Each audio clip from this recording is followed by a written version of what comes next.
شہر میں بلند ہونا کامیابی کی علامت سمجھنے لگے۔ اس کا نقصان یہ ہے کہ معاشرے میں دو چیزیں روز بروز بڑھتی چلی جا رہی ہیں۔ ایک ہے بے حیائی، فحاشی، عریانی۔ روز ایک نیا دروازہ کھلتا ہے، اس کا روز نیا دروازہ کھلتا ہے۔ اب تو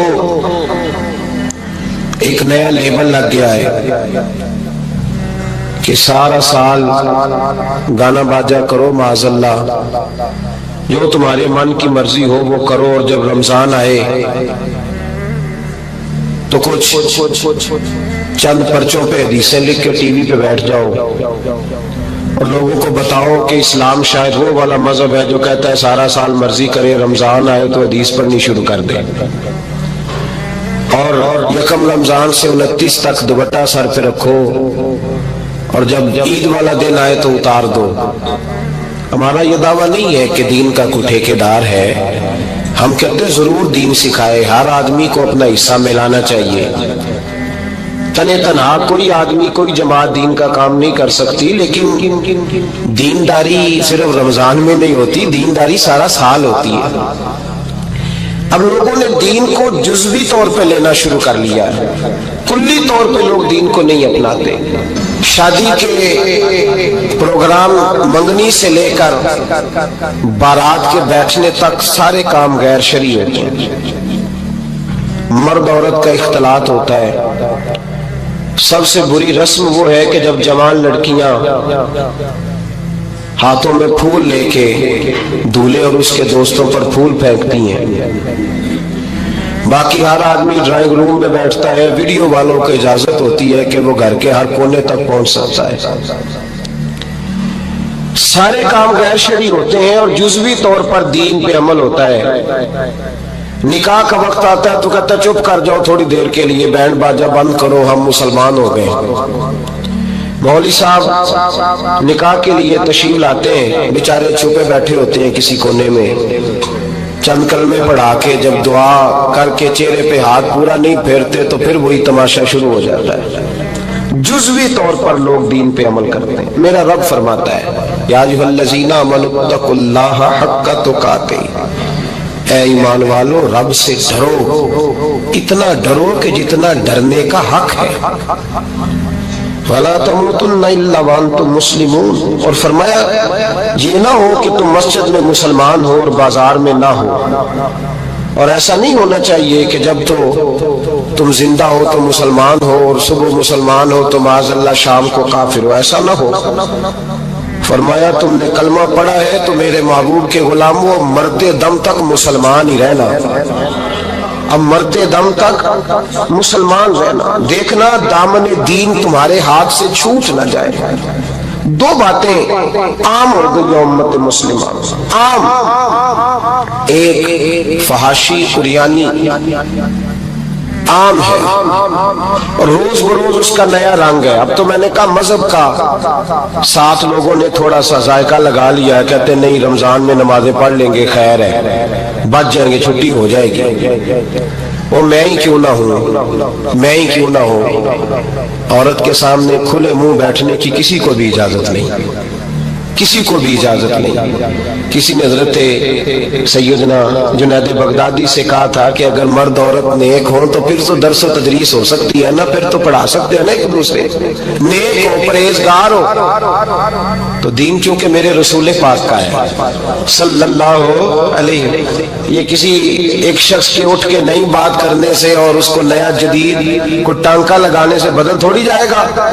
حضرت جنید بغدادی سے کہہ دیا کہ حضرت جی اگر دو بندے نیک ہوں تو پھر بات چیت ہو سکتی ہے۔ تو حضرت جنید بغدادی فرمانے لگے پڑھانے والے حسن بصری ہو اور پڑھانے والی رابعہ بصری ہو تو پھر بھی ان کو اجازت نہیں ہے، پھر بھی اجازت نہیں کہ بے پردہ ایک دوسرے کے سامنے بیٹھیں، پھر بھی ان کو اجازت، بے پردگی کی پھر بھی اجازت نہیں۔ اور میرے اعلیٰ حضرت امام اہل سنت فاضل و محدث بریلوی، دین کا اتنا بڑا سپاہی آپ کو ڈھونڈنے سے نہیں ملے گا جتنا اللہ نے بریلی میں بڑا پیدا فرمایا ہے، اور ہر محاذ پر کسی نے کہا حضرت جی بے پردہ بی بی مزار پہ جا سکتی ہے، اجازت ہے؟ تو قلم ہے بریلی کے بادشاہ کا اور رضا کے نیزے کی مار ہے کہ عدو کے سینے میں غار ہے۔ کیا فرماتے ہیں اعلیٰ حضرت؟ آپ فرماتے ہیں کیا پوچھا تم نے، بے پردہ عورت مزار پہ پیر کے پاس جا سکتی ہے؟ میں یہ نہ پوچھو، احمد رضا سے یہ پوچھو کہ جائے گی تو لانتے کتنی برسیں گی، یہ والا سوال پوچھو۔ عام ہے بے پردگی، عام، کھلے عام۔ میرے بھائی لوگ کہتے ہیں جدید ہونا چاہیے، یاد رکھو اسلام فقط گناہ سے منع نہیں کرتا، اسلام وہ دروازہ ہی بند کرتا ہے جس رستے سے گناہ ہو سکتا ہے، وہ دروازہ ہی بند کہا مرد اور عورت کو ایک دوسرے کا چہرہ دیکھنے کی اجازت ہی نہیں۔ میرے رسول کریم صلی اللہ علیہ وسلم نے فرمایا زنا صرف مرد اور عورت کی خلوت صحیحہ کا نام تھوڑی ہے، فرمایا جس نے اپنی آنکھ کو گندا کیا وہ آنکھ کا زانی ہے، اور جس شخص نے اپنے کان سے بری بات سنی وہ کان کا بدکار ہے، اور محبوب فرماتے جس نے اپنی آنکھوں سے بری چیز کو دیکھا وہ آنکھ کا، اور جس نے بول کر لذت کا یہ سامان فراہم کیا وہ زبان کا زانی ہے، اسے بھی قیامت کے دن اسی طرح پوچھا جائے گا جس طرح زانی کو پوچھا جائے گا۔ میرے بھائی امت مسلمہ کا وقار میرے رسول کریم علیہ الصلوۃ والسلام کے غلاموں کے دلوں میں شرم و حیا بھر دیا گیا۔ علامہ واقدی کہتے ہیں حضرت سعد بن ابی وقاص نے مدائن فتح کیا، مدائن کا ایک شہر تھا، اس کی بڑی بڑی اونچی بلڈنگیں تھیں، جو آدمی بھی جاتا تھا وہ سب سے پہلے جس شہر کی کوئی چیز معروف ہوتی ہے لوگ اس کو دیکھتے ہیں، اونچی اونچی بلڈنگیں تھیں، سب سے زیادہ اس شہر کے لوگوں نے اونچے مکانات اور زیادہ تعمیرات کر رکھی تھی۔ حضرت سعد بن ابی وقاص لشکر لے کے گزرے تو لشکر میں بوڑھے لوگ نہیں ہوتے، جوان لوگ ہوتے، توانا لوگ ہوتے، اور بڑے جیدار سپاہی تھے، 10,000 صحابہ کی جماعت تھی، حضرت سعد بن ابی وقاص امیر لشکر تھے۔ اب عیسائیوں نے ایک چال چلی، انہوں نے کہا مسلمان جب بازار سے گزریں گے لڑائی تو ہم ان کے ساتھ لڑ نہیں سکے، ہم وہ والا طریقہ اختیار کرتے ہیں کہ مسلمان قابو میں آ جائیں گے، ہم عورت کو بطور تیر کے استعمال کرتے ہیں، ہم اس کو بطور جال کے پھینکتے ہیں۔ کیا کیا؟ عورتوں کے ہاتھوں میں پھول دیے، پلیٹیں پکڑائیں، بلڈنگوں کی چھتوں پہ کھڑا کر دیا، فرمایا تم ان پر پھول پھینکنا، اگر 2-4 سپاہی بھی ہم اپنے قابو میں کرنے میں کامیاب ہو گئے تو درار تو پڑ گئی نا، تم ان پر پھول پھینکنا۔ یہ دیکھیں رسم چلی کہاں سے، ہم نے اپنا لی ہے، چلی کہاں سے اور ہم نے اس کو اخذ کر لیا، رواج بن گیا۔ حضرت سعد بن ابی وقاص رضی اللہ تعالیٰ عنہ جب اس بازار سے گزرے تو آگے آگے امیر لشکر کا گھوڑا تھا، پیچھے 10,000 صحابہ گھوڑوں پہ بیٹھے ہیں۔ حضرت سعد بن ابی وقاص سے نظر اٹھا کے دیکھا تو عورتیں تو کھڑی ہیں، پھول لیے، کفر کی چال کو سمجھ گئے کہ یہ بے حیائی کا جال پھینک کے ملت کے جوانوں کے دلوں سے غیرت ایمانی چھیننا چاہتے ہیں، یہ مسلمانوں کے دلوں سے تقوی کی روشنی چھیننا چاہتے ہیں، یہ قرآن پاک کا سرور اور عبادت کا نور چھیننا چاہتے ہیں، یہ بے حیائی کا کلک لگا کے ان کے دلوں سے رسول اللہ کا درود چھیننا چاہتے ہیں، یہ محبت رسول کے سوتے خشک کرنا چاہتے ہیں۔ جب دیکھا تو فوری طور پہ گھوڑے پہ چڑھے اور جناب سعد نے قرآن پڑھنا شروع کر دیا، وَقُلْ لِلْمُؤْمِنِينَ يَغُضُّوا مِنْ أَبْصَارِهِمْ، کہا مومنو تمہارے رب نے تمہارے نبی کی زبان سے تمہیں حکم دیا ہے کہ تم نے نظریں نیچی رکھنی ہے۔ جب حضرت سعد بن ابی وقاص نے آیت پڑھی تو صحابہ کہتے ہیں ہمیں یوں لگا کہ جیسے ابھی آیت نازل ہو رہی ہے اور سیدھی دلوں سے ٹکرا رہی ہے۔ 10,000 کا لشکر گزر گیا، عورتیں پھول پھینکتی رہیں، لیکن کسی ایک صحابی نے بھی نظر اٹھا کے نہیں دیکھا۔ جب لشکر گزرا تو ان بیویوں نے پلیٹیں پھینکی اور کہنے لگی عیسائیوں تم کتنے نالائق اور کس قدر بڑے تم بد تہذیب ہو کہ اپنی عورتیں استعمال کرتے ہو لوگوں کو قابو کرنے کے لیے، کس قدر تم زیادہ غیرت سے گرے ہوئے ہو، اور یہ کتنا اعلیٰ طبقہ ہے کہ ہم دادے توجہ دیتی رہی، انہوں نے پلٹ کے نہیں دیکھا، کہنے لگے تم جھوٹے ہو، اور جس رسول کے غلام اتنے اعلیٰ درجے کے پائے کے حیا والے ہیں وہ نبی کی نشان والا ہوگا۔ بیویوں نے کلمہ پڑھنا شروع کر دیا۔ بھائی یاد رکھیں یہ جو آج جگہ جگہ مسلمانوں کے خلاف کفر کی سازش ہے، میری ملت کا جوان روز رات کو 10 میسج ٹائپ کرتا ہے، یہ روز رات کو 20 نمبر اپنے موبائل پہ رکھتا ہے اور فخر کے ساتھ بیان کرتا ہے اور بڑی تکلیف کے ساتھ بات کہنی پڑتی ہے کہ اس کے ابا جی کو بھی پتا ہے کہ بچے کے موبائل میں نمبر ہیں، اس کے گھر والوں کو بھی پتا ہے، اور لوگ ہیں کہ اس کو ایک شغل سمجھ کے، ایک چھوٹا سا بچے کا شوق سمجھ کے اس کو درگزر کر رہے ہیں۔ تجھے پتا نہیں کہ جب انسان کی یہ سوچ ہوتی ہے، جب اس کا یہ نظریہ ہوتا ہے تو ایمانی قوتیں کتنی زائل ہوتی ہیں۔ جب نوجوان کی نظر کے اندر عیب پیدا ہوتا ہے تو پھر اس سے نماز کی لذت جاتی رہتی ہے، قرآن پاک کا ذائقہ جاتا رہتا ہے، درود پاک کا ذائقہ جاتا رہتا ہے۔ اٹھائیے مسند امام احمد بن حنبل، میرے رسول کریم صلی اللہ علیہ وسلم کی بارگاہ میں صحابی نے آ کے عرض کی، یا رسول اللہ میں بڑی اچھے طریقے سے وضو کرتا ہوں، ٹائم نکال کے مسجد آتا ہوں، حضور میں پابندی سے پڑھنے کی کوشش کرتا ہوں، لیکن اے معصوم آمنہ، یا رسول اللہ میرا نماز میں دل نہیں لگتا، حضور میری طبیعت نہیں جمتی، میرا دوڑ جانے کو دل کرتا ہے، کوئی نسخہ بتلائیے۔ محبوب نے فرمایا تو اپنی نظر کو پاک کر لے، تیرے نبی کا وعدہ ہے تیرا نماز میں دل لگنا شروع ہو جائے گا۔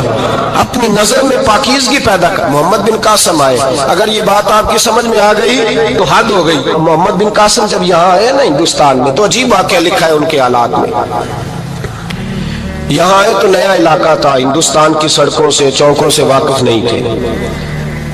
جب تشریف لائے، راجہ دہر ان کے مقابلے میں تھا، جنگ کرنی تھی، لشکر لائے تو خود بھی ابھی 17 سال یا 19 سال کے جوان تھے اور ساتھ بھی لشکر جوانوں کا تھا۔ ایک بزرگ تھے قافلے میں، بزرگ کہتے ہیں میری محمد بن قاسم سے ملاقات ہوئی تو میں نے اس شخص کے چہرے پر پریشانی دیکھی، شدید تکلیف میں دیکھا، تو میں نے کہا جرنیل مسلمانوں کے تو کس پریشانی میں ہے؟ تو محمد بن قاسم کہنے لگے پریشانی یہ ہے کہ ہم عربی ہیں، یہ عجم کا علاقہ ہے، ہم تو رستوں سے بھی واقف نہیں۔ راجہ دہر سنا ہے بڑی فوج ہے، بڑی طاقت ہے، بہت پرانا یہاں کا رہنے والا ہے، چھوٹے چھوٹے مورچوں کا پتہ ہے، رستوں کا پتہ ہے، کیسے جنگ ہوگی؟ میں پریشان ہوں کہ مقابلہ کیسے ہوگا؟ وہ بزرگ کہتے ہیں میں نے بھی دعا کی، تسلی دی، میں نے کہا اللہ تیری مدد کرے گا۔ میں گزر گیا، 3-4 دن کے بعد ملاقات ہوئی تو میں نے محمد بن قاسم کے چہرے پر بڑی روشنی دیکھی، ہنستے اور مسکراتے دیکھا، توانائی دیکھی، وقار دیکھا، اطمینان اور سکون دیکھا۔ میں نے کہا خیریت تو ہے، پرسوں ترسوں تو بڑے پریشان تھے، آج کیا ہوا؟ اگر یہ بات سمجھ میں آ گئی میری ملت کے جوان کے، اگر یہ بات سمجھ میں آ گئی تو شاید اسے جھب اور سلیقہ آ جائے جینے کا، شاید یہ سمجھ جائے کہ میری توانائی کا راز کہاں ہے۔ کہنے لگے بھائی پرسوں ترسوں بڑے پریشان تھے، آج کیا ہوا؟ جواب دیا کہ تاریخ بنا دی، اس 17 سال کے جوان نے تاریخ بنا دی۔ کہنے لگا میں بے فکر ہو گیا ہوں، راجہ دہر میرا مقابلہ نہیں کر سکتا، وہ 2 دن نہیں کھڑا ہو سکتا میرے سامنے۔ کا وجہ کیا ہے؟ محمد بن قاسم کہنے لگے میں نے تحقیق کی ہے، مجھے پتا چلا ہے کہ راجہ دہر ذہن کا گندا ہے، نظر کا ناپاک ہے، وہ سینے بند کا برا ہے، مجھے پتا چلا ہے وہ تو چچا زاد بہن کو نہیں چھوڑتا، وہ تو خالہ زاد پہ بری نظر رکھتا ہے، مجھے پتا چلا ہے کہ اس کے تو اپنے علاقے کی عورتیں اس کی نظر سے محفوظ نہیں ہے۔ کہنے لگا جو گندی نظر کا جوان ہوتا ہے وہ کسی میدان میں نہیں ٹھہر سکتا۔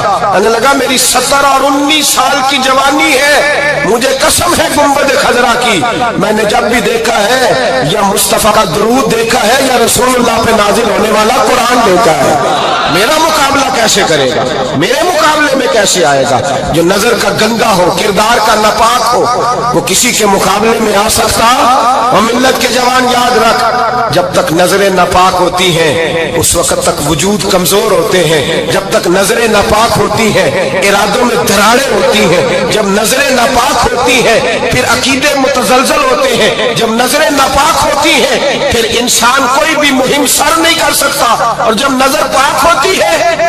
حضرت عبداللہ بن حذافہ جہاد کر رہے تھے، روم کے عیسائیوں نے گرفتار کر لیا، 1000 آدمی نے مل کے پکڑا، گرفتار نہیں ہوتے تھے صحابی، 1000 آدمی نے گھیرا ڈالا، گرفتار کر کے لے گئے، اور جب بادشاہ کے سامنے گئے تو وزیر کہنے لگا بادشاہ بندہ بڑے کام کا ہے، اگر ہمارے قابو آ گیا تو فائدہ دے گا۔ صحابی ہیں حضرت عبداللہ بن حذافہ، حضرت فاروق اعظم کا زمانہ ہے، اگر